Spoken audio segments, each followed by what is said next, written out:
depois para a aula, e aí continuar de onde entrar.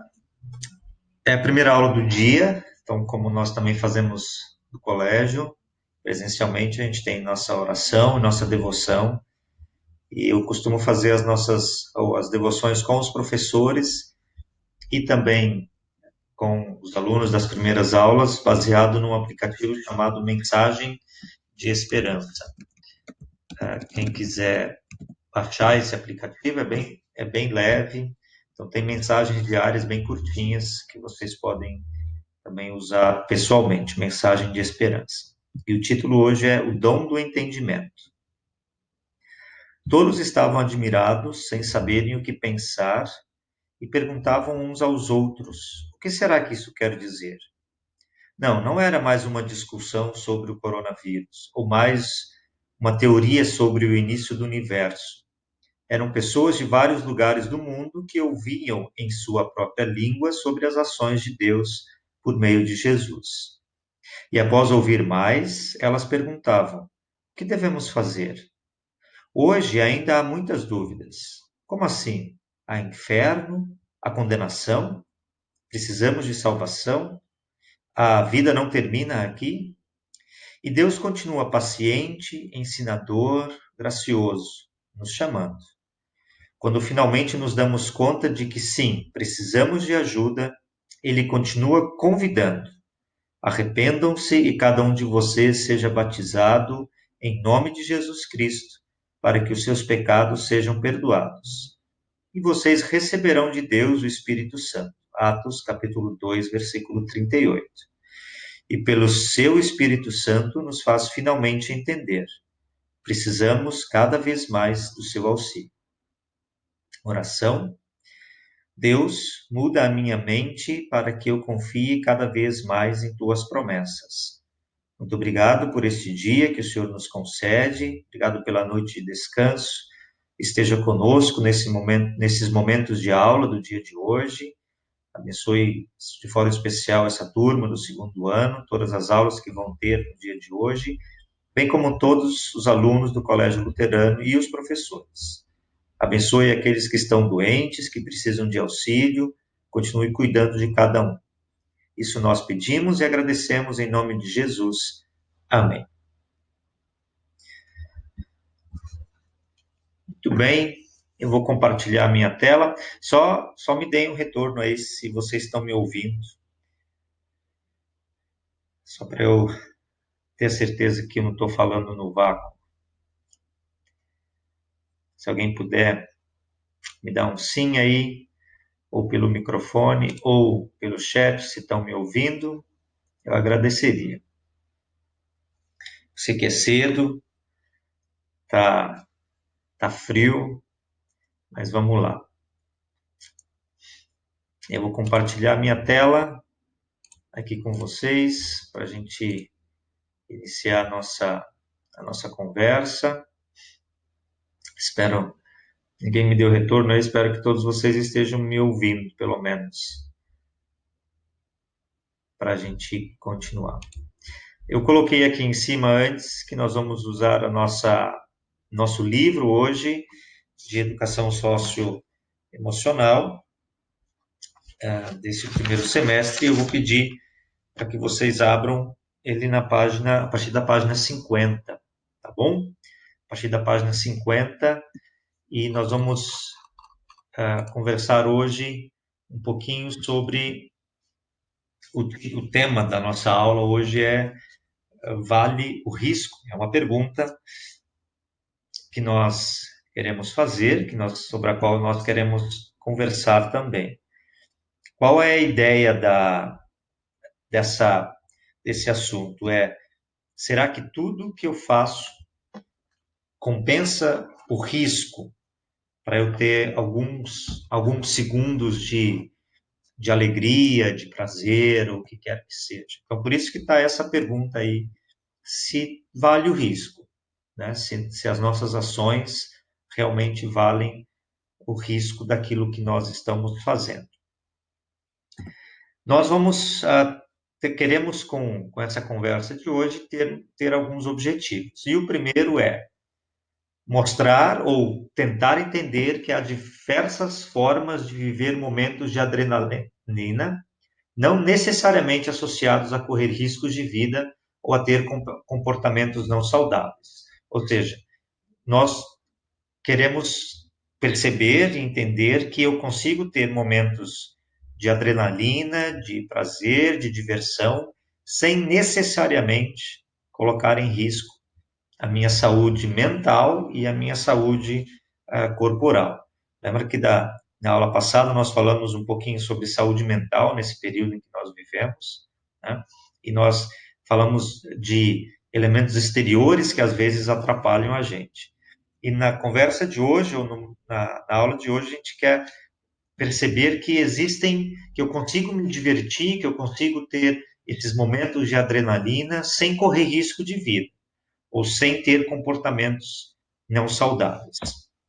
E é refletir sobre a importância de desenvolver o código da autocrítica, ou seja, eu ter a noção de que antes de eu fazer alguma coisa, eu preciso avaliar quais serão as consequências daquilo, quais serão os frutos daquilo que eu vou fazer.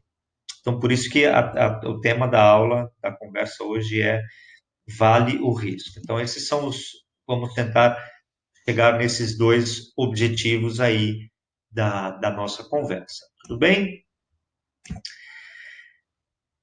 Isso aqui parece ser uma frase meio clichê, assim, meio que, poxa, a gente ouve isso tanto, mas nem sempre ela é tão fácil de colocar em prática. Ou seja, pensar antes de agir, buscar as medidas, medir as possíveis consequências dos nossos atos ou dos nossos comportamentos para não corrermos riscos desnecessários. Ou seja, isso deveria fazer parte da minha natureza. Ou seja, eu pensar antes de falar as coisas, eu pensar antes de fazer as coisas e assim por diante. O que nem sempre acontece. Né? Nem sempre acontece. Então, a ideia é que é importante nós pensarmos antes de agir. Veja, quando vocês recebem uma prova para fazer no colégio, ou vão prestar um exame para ou vão fazer uma entrevista de emprego, ou enfim, qualquer ação que vocês tiverem.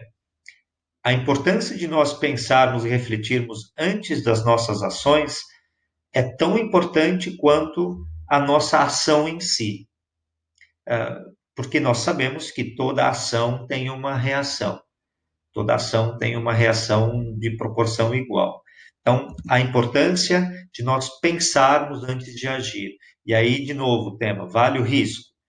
As minhas ações que eu tiver enquanto aluno, enquanto filho, enquanto irmão, enquanto cidadão, enquanto, enfim, qualquer cargo que eu ocupe, a minha ação, ela vai valer a pena se eu já pensar na consequência. Não valer a pena apenas naquele momento em que eu tiver aquela ação, mas a minha consequência, ou a consequência que isso vai ter. E aí, no livro de vocês, na página 51, tem ali um mapinha de adrenalina e risco. E eu vou pedir que a gente possa preencher isso lá com naquela barrinha que tem ali. Então, temos alguns exemplos de algo que as pessoas costumam fazer em busca de emoção, em busca de adrenalina. Por exemplo, aqui, jovens pulando da ponte. Qual é o nível de adrenalina que a gente alcança com isso? Né? Qual é provavelmente para eles, ou para esses jovens que fazem isso, a adrenalina aqui é 5, 6, porque é muito grande. Mas, qual é o nível do risco que eu corro por fazer isso, por tomar essa atitude? Se você bater de barriga, por exemplo, na água, dependendo da altura que você pula, isso é como se você caísse no concreto. Talvez esses jovens até pensaram nisso antes dessa brincadeira. de pular da ponte para dentro da água. Talvez eles até pensaram nessa possibilidade de se machucar, mas isso não evitou com que eles tomassem essa ação. E aí a pergunta é: vale o risco? A adrenalina é muito grande, mas o risco está na mesma proporção da adrenalina aí, né? Ou até maior, porque não é só o risco de me machucar, mas eu corro o risco de efetivamente morrer. Um outro exemplo, exercício físico. Dependendo do tipo de exercício físico, por exemplo, que eu goste mais ou menos, mas é comprovado que os exercícios físicos eles liberam uma pico de adrenalina que é equivalente a uma ação dessas, por exemplo. Ou seja, o coração bate mais forte, eu fico ofegante, o meu corpo se exercita e assim por diante. E o risco que eu tenho, por exemplo, numa corrida dessas, é muito baixo. Ou seja, o risco de eu me machucar, de eu ter uma lesão. O risco aqui, nesse caso, é muito menor do que se eu pular de uma ponte. E a adrenalina é muito maior. Né? É do mesmo, não muito maior, mas é na mesma intensidade. Ah, essa imagem não é montagem, né? Tem muitos jovens, principalmente na Rússia. Os russos são meio malucos às vezes, né? Então, na Rússia, ou já vi em outros países, jovens que tiram esse tipo de fotografia pendurados em prédios, em lugares perigosos. Tudo isso para quê? Em busca de adrenalina. Qual é o nível de adrenalina aí? É enorme. Mas qual é o nível de risco que esse rapaz está correndo, por exemplo, por se pendurar na borda de um prédio desse? É muito maior.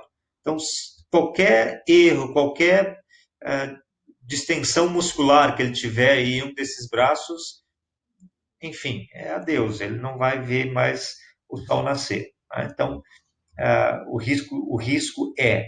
E a pergunta é: será que vale tudo isso só para ter essa sensação de adrenalina? Ou para ter alguns momentos de fama? E aí, um parênteses nessa parte, às vezes as redes sociais ou a exposição à mídia que faz as pessoas terem esse tipo de atuação. O mundo está inundado de youtubers que fazem coisas inacreditáveis, assim, de idiotas. Então, em muitos momentos, esses youtubers não medem as consequências dos seus atos. Tudo para ter mais likes, para ter mais visualizações nos seus vídeos e assim por diante.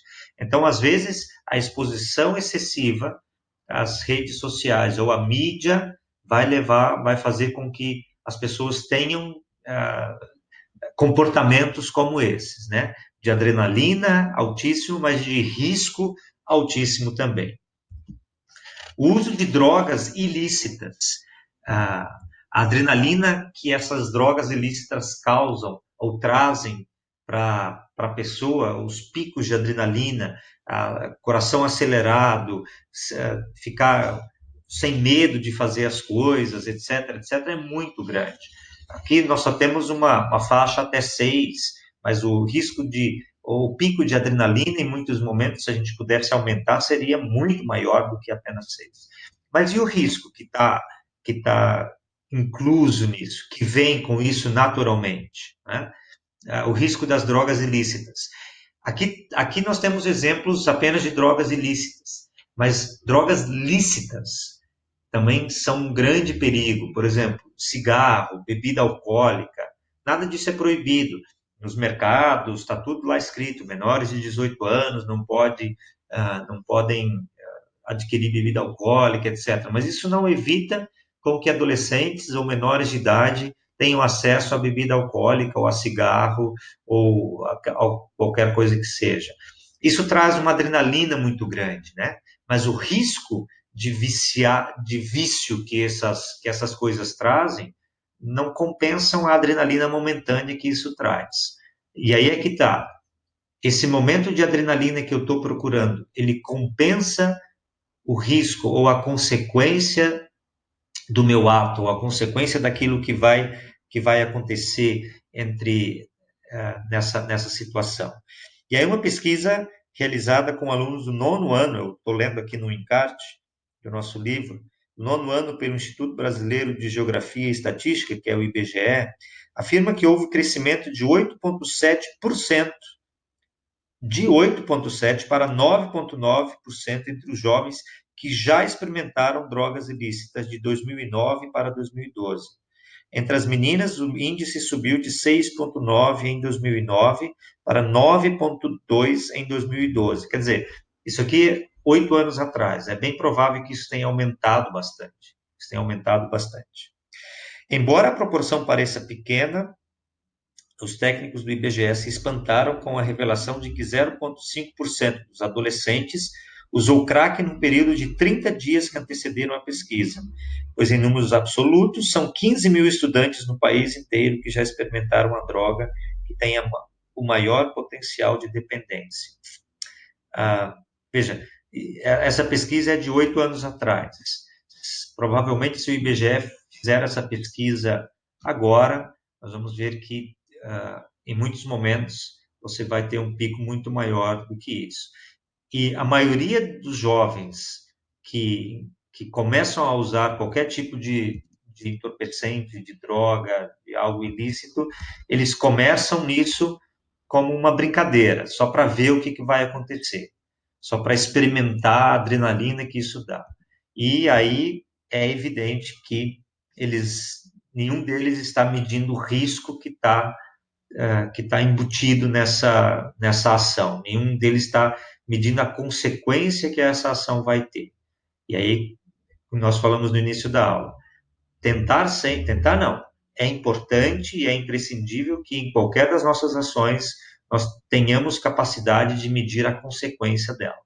Não apenas aquele momento ou aquilo que vai acontecer naquele instante, mas qual é a consequência do meu ato? Qual é a consequência de eu experimentar droga pela primeira vez? Qual vai ser a consequência disso para o meu futuro, para a minha família, para a minha saúde física, mental, financeira, emocional? Ou seja, é importante nós termos essa capacidade de avaliarmos consequências. Eu não gosto muito de filme de terror, mas tem muita gente que adora filme de terror porque isso traz adrenalina, certo? Um pico de adrenalina muito forte. O risco de nós assistirmos um filme de terror é muito pequeno, risco físico que eu estou dizendo, né? Claro que se eu tiver uma condição, por exemplo, cardíaca, eu não vou assistir nenhum filme de terror que me dê susto, ou se eu tenho tendência depressiva, ou de fobia social, ou de fobia qualquer, eu não vou assistir nenhum filme de terror psicológico ou de terror físico. Mas a adrenalina que esses filmes trazem para as pessoas faz com que o coração acelere, com que eu fique com medo, assustado, enfim, isso me ajuda. Mas o risco não é tão grande, normalmente, para as pessoas com condições físicas normais, evidentemente, né? Então, talvez eu deveria, quem gosta de filmes de terror, ou eu coloquei aqui filme de terror, mas eu poderia colocar um filme de ação, por exemplo, né? Que quando eu me envolvo no filme, e a adrenalina, o medo, os sustos que aquilo me dá, a emoção que aquilo me dá e assim por diante, e o risco disso é bem menor, a não ser que eu tenha uma condição cardíaca qualquer, né? Aqui é algo que cada vez mais as pessoas têm se preocupado com isso, principalmente os jovens. Ou seja, sexo com ou sem preservativo, né? É evidente que em qualquer situação, eu como cristão, o meu pensamento é que toda essa ideia de sexo livre, de que pode fazer o que quiser, tenha em muitos momentos da história do Brasil e do mundo ajudado nessas doenças todas sexualmente transmissíveis se espalharem com tanta facilidade. Aí o que o governo fez? Eles investem em propaganda para uso de camisinha, de preservativo, para evitar esse tipo de situação. Mas é evidente que isso não resolve o problema da depravação sexual que muitos jovens e adolescentes se encontram. Mas, enfim, esse é um outro assunto. Mas a ideia é que o risco que as pessoas correm, os adolescentes correm, os jovens correm de relação sexual sem camisinha é enorme. Além das doenças sexualmente transmissíveis, você vai ter gravidez indesejada, você vai ter abortos clandestinos, ou abortos clandestinos ou não clandestinos. Para mim, continua sendo aborto, evidentemente, né? Então, a adrenalina momentânea, aquela emoção da hora, poxa, eu deixo me levar e tal, mas e o risco que isso me traz para minha vida, para minha saúde, para minha emoção depois? Veja, o risco disso é enorme. Eu estar exposto a doenças transmissíveis, eu estar disposto na adolescência, quando deveria ou poderia estar estudando, deveria estar estudando, evidentemente, e curtir com os meus amigos, de repente a menina ficou grávida e o rapaz não está nem aí para ela, e ela nesse turbilhão de pensamentos vai recorrer ao aborto, e isso vai trazer outras consequências de consciência para ela no futuro, enfim. Então vejam, uma coisa vai acabar puxando a outra, e também nesse caso é importante que as pessoas, que os jovens, adolescentes, tenham ideia da consequência dos seus atos, né? Então, precisamos ter isso na nossa cabeça também. Montanha-russa, a adrenalina aqui é enorme, o risco talvez não seja tão grande, né? Qual é o tamanho do risco numa montanha-russa? Qual a probabilidade dela quebrar? Ou qual a probabilidade dela sair dos trilhos e me jogar lá de cima? Enfim, mas é uma adrenalina que é interessante, que é legal também, dependendo da pessoa também o risco pode ser variável, né? Então, quem tem condição cardíaca ou quem não está bem de saúde por algum motivo, o risco é muito maior do que para aquele que está numa situação normal. Mas, de novo, eu preciso avaliar a consequência. Será que do jeito que eu estou agora é importante ou é legal eu entrar nesse brinquedo da montanha russa? Bungee jump, adrenalina 200, o risco 500. Quer dizer, talvez eu que seja muito medroso assim para essas coisas, mas quer dizer, vale tudo pela adrenalina de me jogar do nada, amarrado por um elástico que pode sim arrebentar. Quem disse que ele não pode arrebentar? A adrenalina compensa o risco de que, poxa, mas já pularam tantas outras pessoas e nunca arrebentou.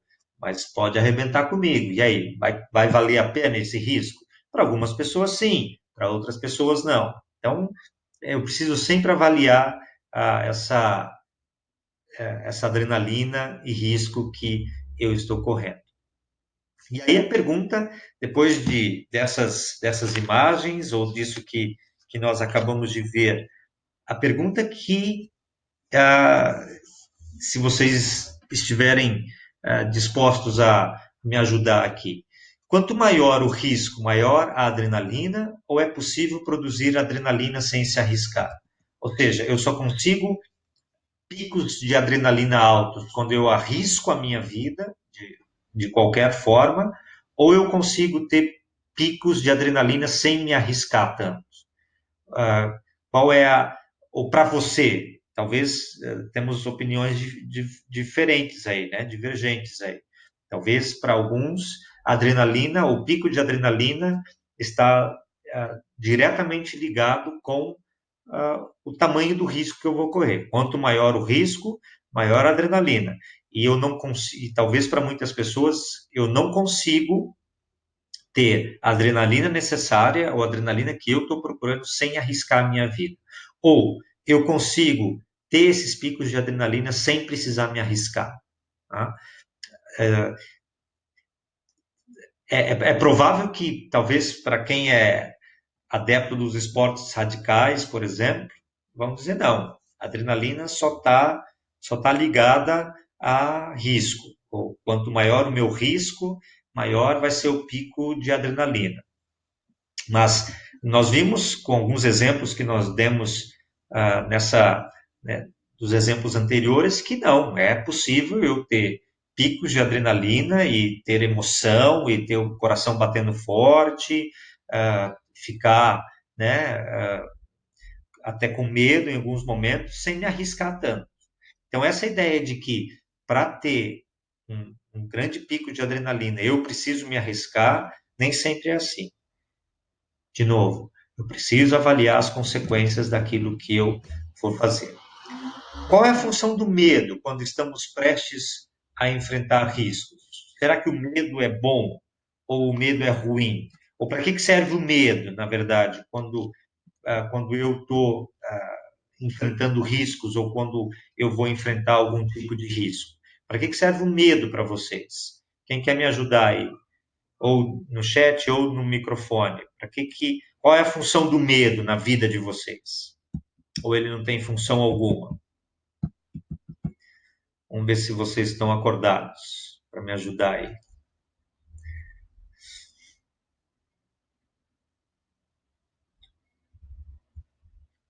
Lia, Leonardo, tem gente digitando, muito bem. Obrigado por tentarem ajudar, para não deixar eu falando sozinho.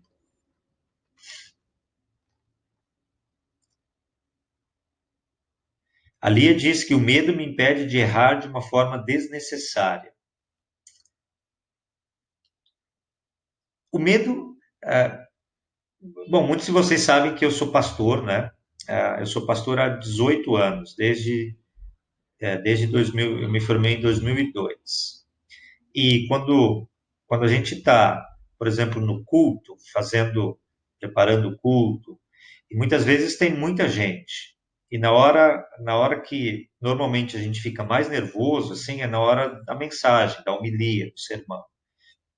E um dia, um pastor muito mais experiente, ele me disse que mesmo com toda a experiência dele, ele todas as vezes que iria fazer, ele sentia um frio na barriga, que não é necessariamente medo, né? Mas ele sentia um friozinho na barriga, assim. E ele disse que quando isso não acontecia, ele não se sentia muito bem. Ou seja, a Lia escreveu lá que o medo impede de errar de forma desnecessária. O medo me faz estar sempre alerta, de alguma forma. Por exemplo, eu vou dirigir em São Paulo ou em qualquer cidade, eu preciso ter um mínimo, não de pavor, mas eu tenho que ter um pouquinho de receio das coisas. Do trânsito, eu tenho que ter um pouquinho, né, medo na dose certa de ter um acidente, de ser assaltado, enfim. O medo me faz ficar alerta, ele me impede de cometer erros, como a Lia muito bem escreveu lá, de forma desnecessária. Isso não quer dizer que o medo vai fazer com que eu não erre, né? O medo não vai fazer com que eu não erre, mas o medo vai me fazer pensar duas vezes. Será que eu vou por esse caminho ou vou por aquele outro? Então, o medo é necessário na minha vida. Eu preciso ter medo, né? Na dose certa. O medo numa dose muito grande, ele se torna pavor, e aí, evidentemente, que eu não vou conseguir fazer muita coisa, né? Mas é importante que eu tenha medo de em certos momentos, ele vai me fazer pensar direitinho, né? Ele não pode ser um medo excessivo, senão eu vou ficar, ele vai me impedir de fazer tudo com medo de errar, né? O medo vai me impedir de ter qualquer ação, porque eu tenho já essa noção na minha cabeça que eu vou fazer errado, né? Mas o medo na medida certa, por exemplo, no meu caso, o medo na medida certa, no meu caso, vai me impedir de pular de bungee jump, por exemplo. Ah, um dos exemplos que a gente pode citar. Então, o medo é importante, né? Ele vai me impedir de fazer muita bobagem em muitos momentos. Não quer dizer que eu não vou deixar de fazer bobagem, mas ele vai me fazer pensar duas vezes. O que é o código de autocrítica que nós temos na página 55 do nosso livro, né? O Leonardo diz: impedir que façamos coisas que não faríamos instintivamente. Exatamente. Ele me impede de, em outras palavras, de fazer as coisas sem pensar, né? Um pouquinho mais, mais para frente a gente vai falar sobre isso também. Obrigado, Lia e Leonardo. Essa é a função do medo, ou seja, o medo tem uma função importante na minha vida. Código de autocrítica. A página 55, ou a partir da página 55. O que é isso? Diz respeito a uma autoavaliação dos seus atos, comportamentos e reações. Ou seja, não esperar pelos outros fazerem isso, mas eu preciso ter esse código de autoavaliação daquilo que eu vou fazer. Isso vai evitar com que eu sempre coloque a culpa nas outras pessoas, quando algo não dá certo, ou quando algo não está legal. Então, eu preciso ter eu preciso exercitar isso. Né? Ninguém nasce com isso, sabendo. Ninguém tem esse código de autocrítica 100% funcionando sempre. Eu preciso aprender a, a, a ter isso durante o meu dia. E talvez essa parte vai ir em direção àquilo que o Leonardo escreveu, né? Nos primeiros 30 segundos de tensão, cometemos os maiores erros das nossas vidas. Dizemos palavras e temos gestos diante das pessoas que amamos que jamais deveríamos expressar. É o que a gente chama de ditadura da resposta. Isso acontece muito, talvez acontece muito pessoalmente, mas em muitos momentos isso acontece de uma forma muito mais visível e forte nas redes sociais. O WhatsApp é maravilhoso para fazer isso, assim. É maravilhoso no péssimo sentido, me entendam bem. Às vezes, num grupo, alguém expressa uma opinião lá e eu leio aquilo e aquilo me afetou de alguma forma e eu imediatamente preciso responder. Eu não posso deixar de responder. É o que a gente chama de ditadura da resposta. Falou comigo, eu não gostei, tem uma opinião diferente da minha, eu vou responder e às vezes de forma muito agressiva, de forma muito ruim. Então eu preciso e aí o medo de perder a amizade ou de ter uma ação ruim ou errada vai me fazer pensar direito. Uma coisa que eu aprendi com o passar do tempo é que nessa ideia de responder logo, e vocês sabem como é isso, muitas vezes eu já tive essa vantagem também, e o que eu fazia? Eu escrevia tudo que eu queria escrever, mas não mandava. Ajudava um pouco. Mas aí, quando eu li aquilo, eu pensava, poxa, eu não deveria escrever desse jeito. Mas se eu tiver essa ditadura da resposta que a gente tem aqui, é exatamente isso que vai acontecer. Eu preciso responder imediatamente e aí eu vou dizer coisas e fazer coisas que vão ter consequências ruins, né? Ou seja, mesmo com amizades ou mesmo em ações que eu vou ter no meu dia a dia. Ou seja, isso vai trazer à tona as minhas zonas de conflito, traumas, medos, irritação, ansiedade. Talvez eu tive um dia ruim, né? Ninguém tem dia bom todos os dias. Às vezes, naquele momento, eu estou numa situação ruim e alguém diz uma coisa e eu vou responder. Então, eu preciso evitar isso, né? Evitar com que essas situações tomem conta da minha vida para eu ter essa ditadura da resposta, né? E pensar melhor, ter serenidade, coerência, raciocínio, ter humildade em muitos momentos, ter calma, que às vezes não é fácil, mas eu preciso ter esse código da autocrítica que vai me fazer pensar desse jeito. Se vivermos debaixo da ditadura da resposta, da necessidade compulsiva de reagir quando pressionados, cometemos erros e alguns muito, muito graves. E alguns desses erros que eu corro o risco de cometer quando eu estou debaixo dessa ditadura da resposta, às vezes eu não consigo reverter mais. Essa é a questão. Às vezes eu perco amizades, eu perco emprego, né? Há pessoas que são demitidas por algo que publicaram em rede social. Tá certo isso? Isso é uma outra questão, mas se eu sou patrão, eu tenho as minhas regras na minha empresa ou onde quer que seja, e essas regras estão em vigor. Então, se alguém, né, ultrapassou essas regras e não as obedeceu, eu estou no meu direito de demitir a pessoa. Se está certo ou não, isso é uma outra questão. Mas, muitas vezes, nós cometemos erros, e alguns deles muito graves, que podem trazer consequências futuras muito ruins e, às vezes, irreversíveis, né? E quando a gente fala, por exemplo, nós falamos lá de um daqueles momentos de adrenalina, de relação de sexo sem preservativo, sem se cuidar, essa é uma dos erros que são cometidos que podem trazer problemas muito graves para a nossa consciência, para a nossa vida e assim por diante, certo? Eu li no nosso material, na página 55, tem algo que diz do cérebro do adolescente. Eu não estou dizendo que vocês são adolescentes, mas o que eu achei interessante é que ah, esse, esse estudo aqui diz que o cérebro do adolescente ele vai se formando, né? Eu vou passar ali aqui. De acordo com a reportagem, o cérebro adolescente, publicado na revista Neuroeducação em 2015, existem explicações neurobiológicas para que os adolescentes se comportem de maneira mais impulsiva que os adultos.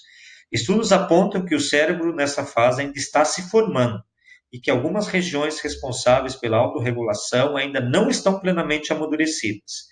No período da adolescência, é como se o cérebro selecionasse as sinapses mais usadas, reforçando-as, enquanto que descarta as que não são mais úteis. Ou seja, ah, clinicamente, neurologicamente falando, a razão de que muitas vezes os adolescentes ou os jovens cometem tantos erros é porque o cérebro ainda não está totalmente formado. Isso parece ser estranho, né? É até engraçado dizer isso, mas é exatamente isso que acontece. Por isso que muitas vezes jovens, adolescentes têm reações ah, estranhas a algumas situações do dia a dia. Mas isso não quer dizer que eu vou usar essa prerrogativa para continuar fazendo coisas sem pensar, né? Eu preciso pensar quais podem ser as consequências não saudáveis dos meus atos, né? Qual a consequência ruim desse meu ato? Será que eu estou sendo manipulado? Será que alguém está me manipulando a minha ação, as minhas palavras, as minhas reações, sendo manipulado por outras pessoas ou por situações? Que benefícios a ação que eu vou ter vai trazer para mim? Ou aquilo que eu vou falar vai trazer para mim? Preciso mesmo provar algo para alguém? Ou seja, às vezes eu falo coisas porque tenho que tentar provar alguma coisa para alguém, que eu sou melhor, que eu sou mais inteligente, que eu não levo desaforo para casa, etc, etc. Mas eu preciso mesmo provar alguma coisa para alguém? Se eu preciso me perguntar. Existe outra forma de agir, né? A minha ação, pensar, falar, tem uma outra forma de resolver esse problema? Então, por isso que é importante eu esperar aqueles 30 segundos, né, ou mais, para pensar numa outra forma. O risco vale a pena do que eu estou fazendo, do que eu estou falando? Pensar nas consequências dos nossos atos é a base para construirmos um futuro saudável, alicerçado num presente saudável. Ou seja, as minhas consequências, ou pensar antes, vai me dar um presente saudável, eu vou evitar estresse, e vai me dar um futuro saudável também, que eu vou evitar certos problemas. Falamos um pouquinho antes da construção do cérebro adolescente e jovem. Então, nós não devemos utilizar o cérebro como desculpa para assumir qualquer risco. Use-o para desenvolver seu código de autocrítica para avaliar os riscos e as consequências. Então, não vale dizer, não, o meu cérebro é de adolescente ainda, ou de jovem. Jovem é assim mesmo, faz as coisas sem pensar. Não, não vale usar essa desculpa para fazer as coisas sem pensar. Eu preciso usar, sim, talvez, essa ideia de que o cérebro do jovem, adolescente, ainda está em formação, para nós irmos desenvolvendo o meu código de autocrítica. Ou seja, ninguém nasce sabendo das coisas. Em muitos momentos eu vou aprender fazendo. Mas eu não vou poder utilizar essa desculpa do cérebro, que não está bem formado, partes, né, onde, não o cérebro em si, mas partes onde eu eu educo esse código de autocrítica, por isso que eu faço as coisas sem pensar, a culpa é do cérebro, não tá, o dia que estiver pronto, enfim. Não vou utilizar essa desculpa para fazer coisas sem pensar. Né? Então, essa é a ideia final da nossa conversa, tá certo? Então, avaliar bem os riscos, as consequências dos seus atos, aquilo que você vai fazer, pensa primeiro, se aquilo é importante naquele momento e qual vai ser a consequência daquilo para o seu futuro. Ah, quando a gente faz isso todos os dias e quando nós praticamos isso todos os dias, a gente vai aperfeiçoando essa capacidade. Mas eu preciso começar em algum momento. Alguns começam mais tarde, depois de centenas de erros, outros já começam bem mais cedo. Mas o que eu preciso fazer é começar em algum momento a desenvolver esse código de autocrítica aí para avaliar riscos e consequências. Tudo bem, gente? Era esse material que eu havia preparado para nós hoje, para vocês hoje. Alguém tem gostaria de participar, gostaria de dar uma opinião, de não concordar com algo que foi dito, alguma pergunta, enfim, alguma participação, fiquem à vontade.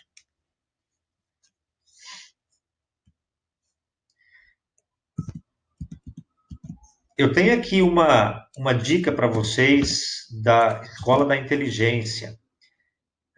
Nesse canal do YouTube que eu acabei de passar aqui para vocês, da Escola da Inteligência, eles têm lives diárias sobre vários assuntos. Nas sextas-feiras tem lives às 15 horas sobre assunto específico de jovens, enfim. Então, entrem lá nesse canal, se inscrevam lá para receber as notificações, para receber aquilo que a Escola da Inteligência também prepara para vocês, jovens, para as famílias. Então, é uma dica que vale a pena vocês darem uma conferida e se inscrever nesse canal do YouTube da Escola da Inteligência, tá bom? Bom, gente, falta 3, 4 minutos para 8h45, então nós vamos encerrar a nossa aula. Obrigado pela participação, pela paciência aí de assistir a aula, e se ninguém tiver nenhuma pergunta ou nenhuma colocação, a gente encerra a aula nesse momento. Vocês podem ir saindo voluntariamente e se preparar para a aula seguinte, tá bom? Que Deus cuide de todos vocês.